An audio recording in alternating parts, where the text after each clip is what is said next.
အားလုံးပဲမင်္ဂလာပါအောင်ချမ်းမင်းပုံမှာပြန်လည်ပြီးတော့ကြိုဆိုပါအောင်ချမ်းမင်းညီကိုအားလုံးပဲမင်္ဂလာပါဗျဒီနေ့ဖေဖော်ဝါရီ20ရက်စနေနေ့ညအခုပိုင်းကတော့ပထမပိုင်းဖြစ်ပါတယ်ည9:00နာရီခွဲမှာရှင်မိုင်ကစားမဲ့အစနိုမီလာလက်ယူနိုက်တက်အစနိုမီလာတစ်လုံးပေါင်း83လုံးပေါင်း80အစနိုမီလာကတော့ချန်ပီယံပြည်လက်ထဲမှာရှိနေတဲ့ဆိုပေမဲ့ချီဆွမ်းတဲ့ရလပိုင်းတင်ငယ်မှုမရှိသေးဘူးအစနိုမီလာရဲ့ပရီးမီယာလိနောက်ဆုံး9ပွဲမှာ2ပွဲနိုင်2ပွဲရှုံး2ပွဲတေးကြတာရလမကောင်းထားဘူး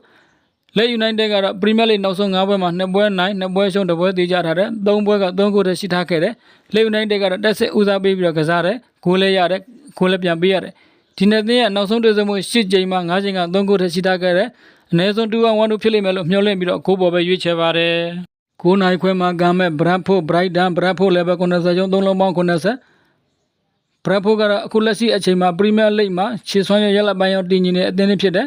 ဘရက်ဖို့ရဲ့နောက်ဆုံးပရီးမီယာလိ5ပွဲမှာ2ပွဲနိုင်2ပွဲရှုံး2ပွဲတေးကြထားတယ်အင်ကွင်းဆိုပိုကောင်းတဲ့ဒီနေ့အင်ကွင်းမှာလည်းပဲဘရက်ဖို့မရှုံးနိုင်ဘူးလို့ယူဆတယ်ဘရိုက်တန်ကတော့ပရီးမီယာလိမှာနိုင်ဝဲပြောင်းနေတာကြာပြီဘရိုက်တန်ရဲ့နောက်ဆုံး5ပွဲမှာ2ပွဲတေး3ပွဲရှုံးထားတဲ့ရလက်မကောင်းထားဘူးဒီနေ့တဲ့နောက်ဆုံး9ချိန်မှာ3ချိန်က3ခုထည့်ရှိထားခဲ့တယ်အင်ကွင်းလည်းဖြစ်တဲ့ရလက်လည်းကောင်းနေတဲ့ဘရက်ဖို့မရှုံးနိုင်ဘူးလို့ယူဆတဲ့ဘရက်ဖို့ဘော်ဒီနဲ့ဂိုးပေါ်ရွေးချယ်ပါတယ်9နိုင်ခွဲမှာကမ်းမဲ့ချက်စီဘန်လေချက်စီနှလုံး30 3လုံး50ရှုံးအဆင့်9နေရာကချက်စီကတော့ဥရောပဝင်ခွင့်နေရာအတွက်နေရာလူနေရာတုံးဖြစ်တဲ့အရင်ဘက်ကမထင်ပါပဲအမှတ်ရော့ခဲ့ရတယ်ရိုစင်ညာလက်ထက်မှာတိုက်စစ်ပိုင်းကအထူးပြောနေစရာမလိုဘူးခန်းစစ်ပိုင်းကတော့ပုံမှန်ပဲဂိုးတွေပြန်ပေးနေရတယ်တန်းစည်းစုံမှာရှိနေတဲ့ဘန်လေကတော့သူ့ရဲ့နောက်ဆုံး9ပွဲမှာလီဗာပူးကို1-1စပါးကို2-2တေးကြခဲ့တယ်နှစ်ပွဲရှုံးတစ်ပွဲနိုင်ဒီနေ့တဲ့နောက်ဆုံး9ချိန်မှာ3ပွဲက3ခုတည်းရှိခဲ့တယ်ဒါကြောင့်မို့ချက်စီဘော်ဒီနဲ့ဂိုးပေါ်ရွေးချယ်ပါတယ်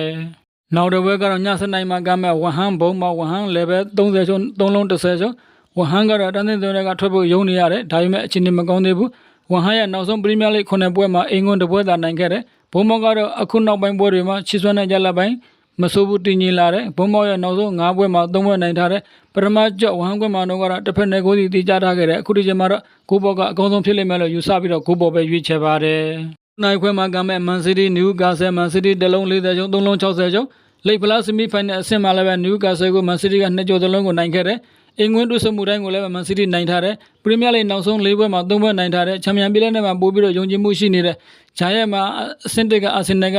ဒီကျသွားလို့မန်စီးတီးအတွက်ဒီနေ့ပွဲကမဖြစ်မနေအနိုင်ရမဲ့ပွဲတစ်ပွဲဖြစ်တယ်နယူကာဆယ်အတွက်အဝေးကွင်းဖြစ်လို့ခက်ခဲမဲ့ပွဲတစ်ပွဲဆိုရင်လည်းမမှားဘူးလက်ရှိပရီးမီယာလိမှာလည်းပဲအချိန်နေဆိုးနေပြရက်လက်တွေမကောင်းထားဘူးအင်္ဂွင်းလည်းဖြစ်တယ်တွေ့ဆုံမှုတိုင်းမှာလည်းအသာစီးရထားတဲ့